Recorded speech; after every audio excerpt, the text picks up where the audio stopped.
Horn of Africa. Valued through history for its strategic position, commanding the approaches to the Red Sea and the Indian Ocean. In the past decade, our once staunch ally, Ethiopia, has turned against us, recently ordering Americans out of the country. Somalia, its neighbor, which flirted with the Russians in the past, is now more friendly to us, while the Ethiopians have been cozying up to the Russians. 10 years ago, Tom Farrer was an advisor to the Somalian police force. He's a member of the Inter-American Human Rights Commission now. He's worked for both the Defense and State Departments and is now also a professor of international law at Rutgers University. Mr. Farrer, is the Horn still strategic today? And incidentally, why is it called the Horn? Just because it looks like one? I have always assumed that, Robin. As I conclude in my book, today it's an area of secondary, or in my judgment, even tertiary strategic significance. It's all relative. Relative to Southern Africa, relative to a dozen other places in the world, secondary or tertiary significance. It had an importance back in 1953 when we entered into a 25-year military support agreement with Ethiopia. And its main importance was an intelligence gathering and military communications base on the coast of the Red Sea, Asmara, in the province of Eritrea, where the civil war has been going on for over a decade. The changes in technology, satellite technology, have pretty much made redundant that facility. And we've now been ordered to close it, but within the past year, we haven't had more than 50 or 60 civilians there. We used to have as many as 1,800. So we can keep an eye on the Russian naval movements and that sort of thing just as well by satellites now as we could in the past by bases there. Is that the idea? Satellites and other facilities that we have. Now, several years ago, when it was clear that the Russians had established a facility in Somalia, a fairly sizable naval support facility. That was down here. Well, it was a little bit higher up, towards the tip of the Horn, in Berbera, right about there.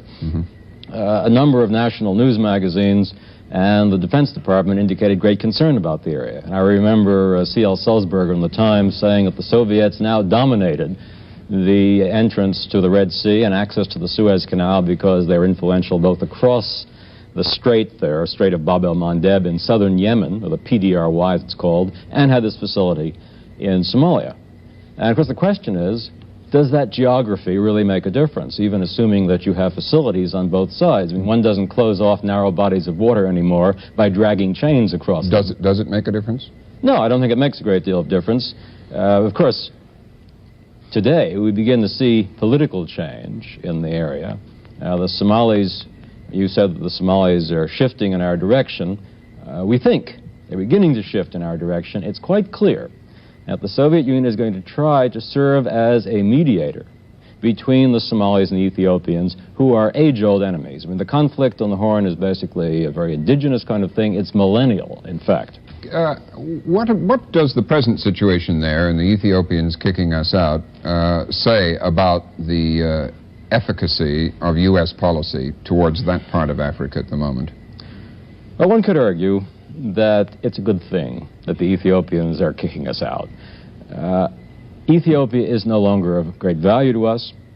I think Haile Selassie, our former friend, being gone. Even if he were there, I think that the major significance of Ethiopia was the base. The base is no longer very significant. Ethiopia is one of the 10 poorest countries in the world by almost any kind of measure. There are no significant resources there.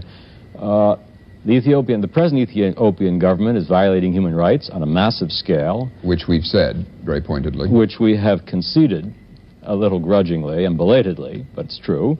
And we were reluctant to cut off the military pipeline. So in a sense, they are relieving us of what had become an increasingly unattractive obligation of support. And how are the Russians exploiting that situation? Well, the Russians, as I said, have facilities there in Berbera. There are other potential facilities in that area, and possibly they would like to take advantage of all of the possible facilities. In a sense, they're trying to do in the Horn what we are trying to do in the Middle East. That is to serve both as the friend of the Arabs and the Israelis. On the Horn, they are trying to ride the Ethiopian horse and the Somali horse, or perhaps I should say the one-humped camel. And it's a pretty open question whether they can do it.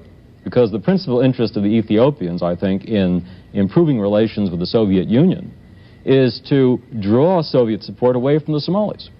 And the principal reason for the Somalis giving the Soviets a facility in Somalia is to draw Soviet support for their conflict with the Ethiopians. So it's going to be a rather difficult task for the Russians.